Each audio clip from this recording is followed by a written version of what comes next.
The busiest business improvement expert in the car. One morning, Ishi Yuto, who was the section manager, was suddenly caught up in a commotion.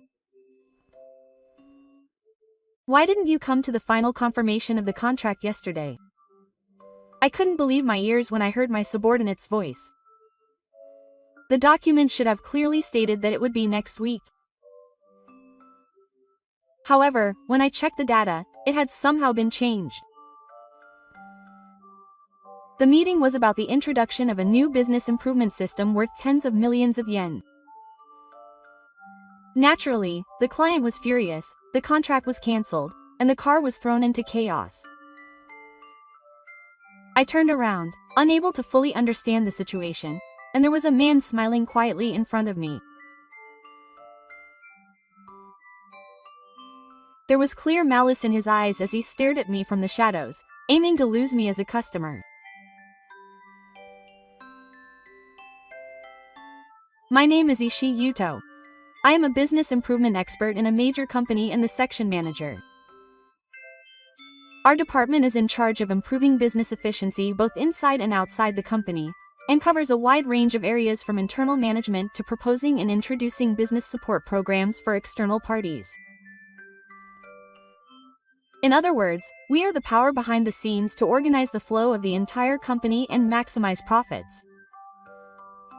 I myself am the type who prefers mundane tasks, but when it comes to efficiency, it's a different story. I have been using technology to find ways to reduce the workload as much as possible, such as creating my own macros and business applications, introducing RPA, and automating tool integration. Thanks to that, I have become able to handle tasks that would normally be handled by a counselor in the office by myself. At the same time, I have achieved many results with the programs and proposals I have created for external projects that are directly related to in-house contracts and sales. I have accumulated results that can be shown in numbers, such as visualizing data, reducing costs, and shortening delivery times, and I have come to be respected by executives. However, there was a man who clearly had a grudge against me. My colleague in the same department, Takashi Naito. He joined the company several years before me, and although he is older, he has always held the position of _master. He verbally claims that his superiors make bad decisions. He makes excuses saying that the timing is bad, but in reality, he has not produced any particularly worthy results. He is also slow in processing documents, and there are many small mistakes. There have been more than 1 or 2 times when I have checked and corrected them after the fact. For him, it must have been unpleasant that I, his junior, became section manager before him. I had more praise from my superiors and more trust from my subordinates.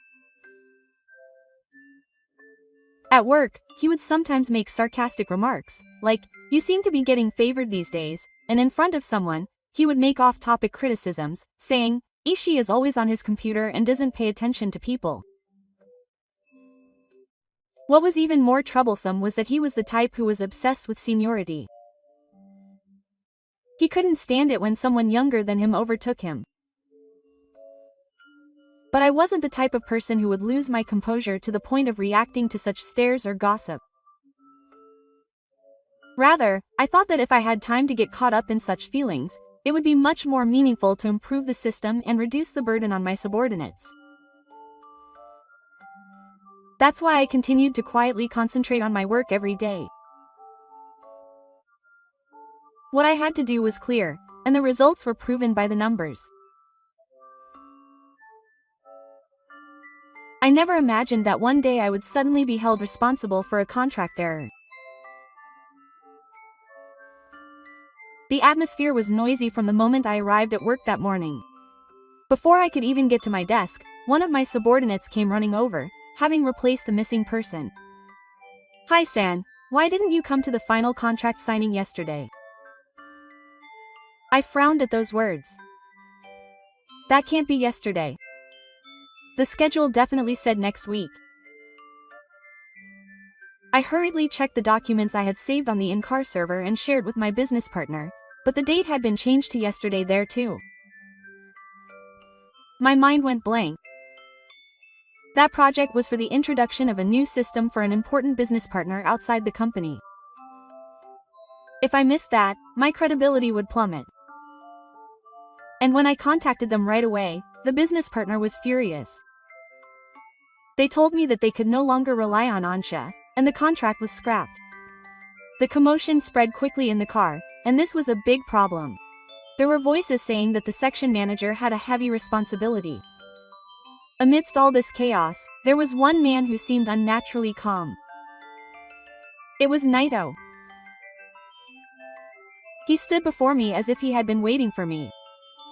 No, that must have been tough. Ishii-san, this is a major project, right? I was really worried. The way he spoke sent a chill down my spine. Was this guy the one who did it? Naito slowly approaches me, looking me in the eye. So now I'm the section chief. It's been a long time. I've finally caught up to you. Or maybe I've surpassed you. His sarcastic smile is no longer hidden. Man, I've really disliked you for a long time. You used to act like my boss and it pissed me off. I've been thinking about turning the tables on you and bullying you. He laughs loudly and lightly taps my shoulder. He's certain of this. Even if suspicion falls on me, there's nothing I can do about it unless there's evidence. I ask calmly. Did you change the schedule? Naito's wide-angle gaze twitches for a moment, but then he denies it. Huh? What are you talking about? I didn't do anything about it, but do you have any evidence? He shrugs his shoulders even more in a sarcastic tone. Oh, it's scary. But aren't you being a little paranoid about blaming me? Immediately after that, my smartphone vibrates in my pocket. I look at the screen and see a call from the executive office. Other executives call after that. This was definitely a call for disciplinary action. Everything I had built my career on was about to come crashing down. Well then, I guess it's time for me to go. I have to greet him as his boss. You too, do your best to clean up after him. Something welled up in Naito's back as he turned away after saying that. Was it regret, anger, or emptiness? The only thing I knew for sure was that I couldn't let this end in silence. After Naito's back disappeared, I quietly turned off the notifications on my phone. From here on out, it was my own choice. I couldn't avoid disciplinary action, so I had no choice but to draw a line under my own hands. I gathered my appearance and headed silently to the executive floor. The conference room I was led to was filled with a heavy atmosphere as the executives sat in their seats. I stood up straight and bowed deeply before them. Of course, I could have made excuses if I had wanted to. But there was no evidence of tampering. Lame excuses would only damage my credibility when I got home. I said quietly. All responsibility is mine. It was my lack of checking as a manager. I will accept the disciplinary action. After a brief silence, the manager spoke up, seemingly irritated. I know how hard you work. But this time I can't overlook it. Yes, and I have a request. Quote. I looked him straight in the eye. In order to clarify my responsibility this time, please remove me from the business improvement department. I would like to be transferred to another department. A tense atmosphere ran through the air for a moment. I don't think I need to go that far. Some executives thought so, but I firmly shook my head. In order to regain the trust I lost over this incident, I need to draw a line. Please. Seeing my firm resolve, the executives reluctantly agreed. My new assignment was to another materials management department. It was a behind-the-scenes department that handled warehouses and receipts, unrelated to improvement work. I then headed straight to my old workplace, the business improvement floor, to say my final goodbyes. I headed to the desk and started up my computer. Inside were the vast macros I had personally built, as well as tools, scripts, and analysis data I had created to streamline my work. These were all my own, and I had created them with my own hands. They weren't considered official company assets, and I purposely didn't leave them in the shared folder. I deleted them one by one at the beginning of the year. Then Naito appeared from behind me. Oh, you're cleaning up? No, that's too bad. Well, it can't be helped. I made a mistake. I didn't even look at his worried expression, and continued to work calmly. After deleting the last tool, I stood up and said, Mr. Naito, you're so talented, you don't need a handover, right? At those words, Naito's face faltered for a moment. But he couldn't back down, I guess. He quickly replied with a sneer. Of course, I have my own way of doing things. Your tools were hard to use too. Really? That's good, quote. I left my desk, completely empty. Naito's gaze pierced me from behind, as if to say, I'll be back. But I had no regrets.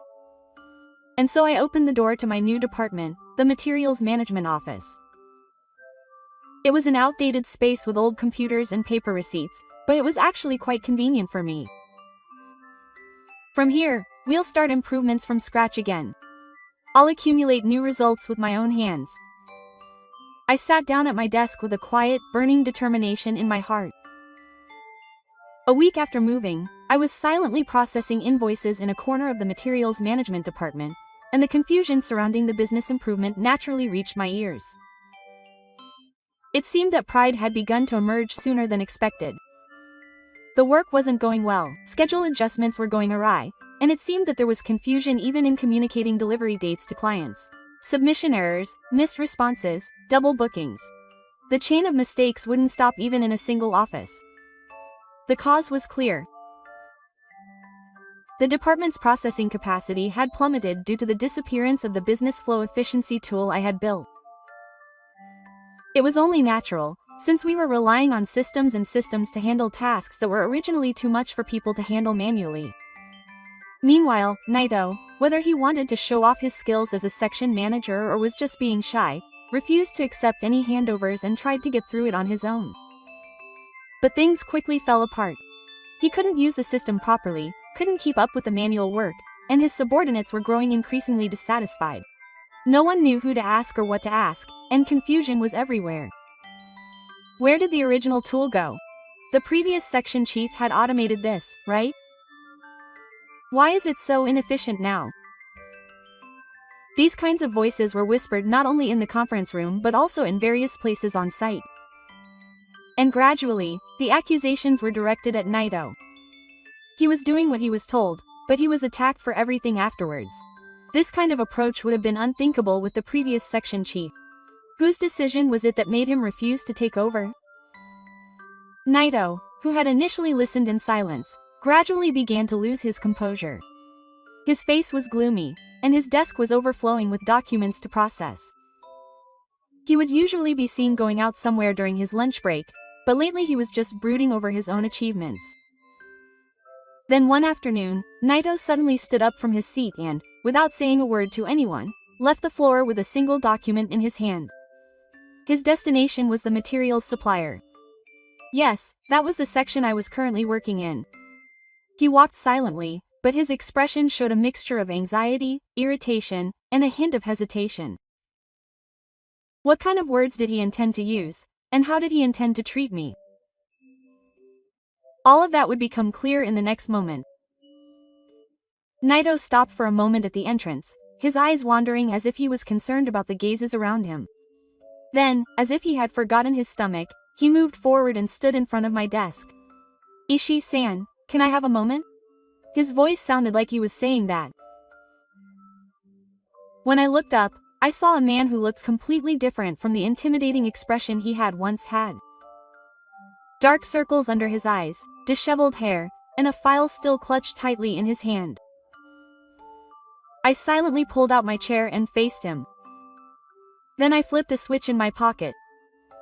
I'm sorry, I barged in so suddenly. I'm having a bit of trouble with improving operations right now, and although he spoke politely, his voice was trembling. If you could spare a little time, could you please help me? I slowly shook my head. Naito-san, I'm the one who made a serious mistake and was the one who was hurt. I have no right to go back there now. Don't worry about that. I'm sure you're more familiar with our work than your current department. I think it's more rewarding. His insistent words showed how cornered he was. I lowered my gaze slightly and calmly replied. I moved to draw a line under the matter.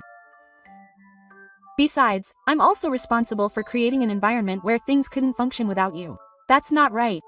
No, it doesn't have to be. Right now, such logic doesn't matter. Suddenly, Naito's voice became louder. It seems he doesn't even have the time to worry about what others think. Please, Ishii-san. I can only handle that much work. I can't do it. Please, no matter what. He desperately clenched his hands, which seemed to want to clasp his hands together. His eyes looked like they were about to cry, but his pride still got in the way and he couldn't bow his head.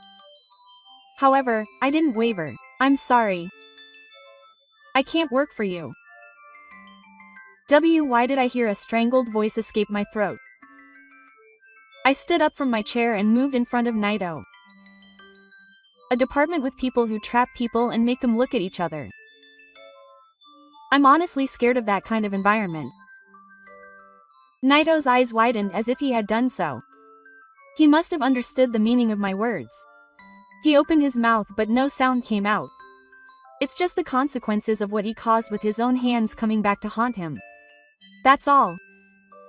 Naito couldn't move on the spot. He lowered his face, bit his lip, and gripped the documents in his hand tightly. And I did it. His voice was small and strained. What? I deliberately asked. The date of the contract meeting. I was the one who changed it. I replaced the entire shared schedule before Ishii-san noticed. At that time, I wanted to get promoted, but I knew it was impossible, and on a whim, my words collapsed and my knees fell to the floor. Naito fell into a kneeling position. I'm so sorry. I thought that if I could get you, my chance would come. But I had no idea the work you were doing was so important. My voice, laced with regret, echoed in the quiet space that resembled a reference room. But I remained silent and quietly reached into my back pocket. Naito didn't notice. Tears fall from his eyes, not knowing what he has just offered. I take out a small recorder from my pocket and click the stop button. Then I slowly say the final words. You can go back to work on improving operations. Naito looks up at those words. What, you want me to go back now? At that moment, his lips relax and a glimmer of hope shines in his eyes. I lightly raise the recorder I am holding in front of his eyes. But only after I submit this recording to my superiors. Aha, his expression takes over and he can't say anything else. I will gratefully use the contents of your confession, which you made while kneeling, as evidence.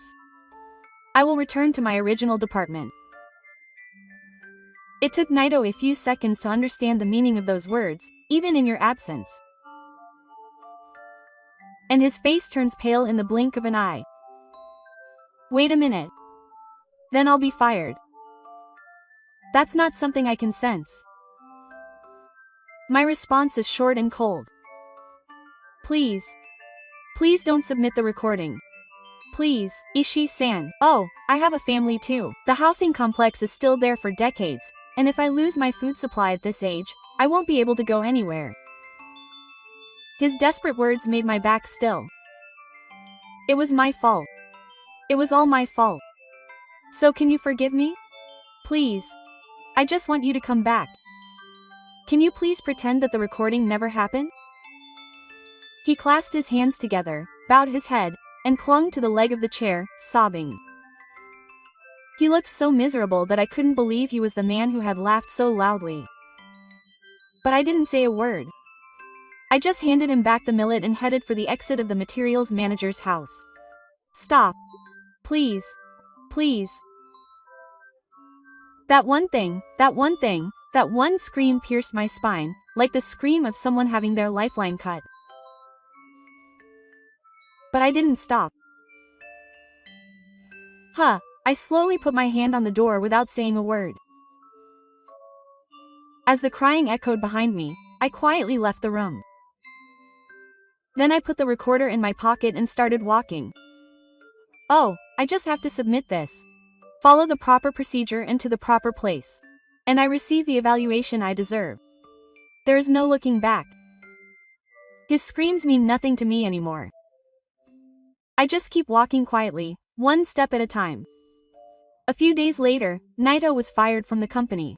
The charges were falsification of consultation schedules, obstruction of business by voice, and a recorded confession. Leaving the documents on his desk, he left the company as if he was being kicked out. He averted his eyes from the gazes of the employees he passed, and walked with his head down, carrying a cardboard box, and there was no trace of his former loud laugh. Even so, Naito did not give up. He applied to several companies with the aim of getting his final job, but rumors had already spread within the industry. A man who set a trap and tried to get promoted. He couldn't even get an interview with that one title. Even if he hid his diet history, his past would come back to light as the conversation progressed. In the end, his resume was either sent back or he was never heard from again. For a man who had nothing but pride, that must have been the best answer. At the Hello Work office, he was banned from working at a delivery service after he exploded in frustration and yelled at the staff member who dealt with him. No one knows where he is or what he's been up to since then. As for me, I didn't ask for anything in particular and just calmly went back to work. I received apologies from the executives and the head of the department, but the current environment says more than words. Eventually, I'll be told about my smallest heart. But right now, I didn't care. Working hard will never betray you. Today, I'm quietly staring at the monitor, doing my best. I believe that only the things I've accumulated without making a fuss, being arrogant, or rushing will support me. Thank you for watching until the end. If you enjoyed it, please subscribe to the channel. See you in the next video.